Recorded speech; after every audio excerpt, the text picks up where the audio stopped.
Hello everyone! In this quick guide, I'll show you how to remove your profile picture on Facebook. Let's get started.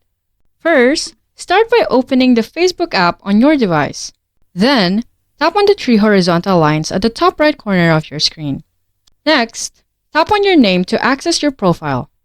On your profile, tap on your profile picture. Then, tap on View Profile Picture.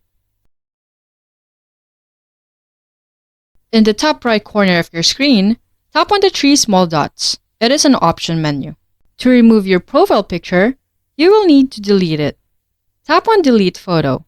A confirmation prompt will appear. Simply tap on Delete to confirm the removal.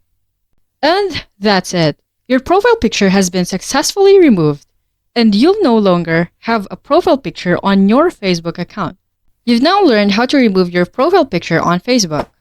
If you found this guide helpful, please don't forget to like, subscribe, and hit the notification bell for more updates. Until next time, bye-bye.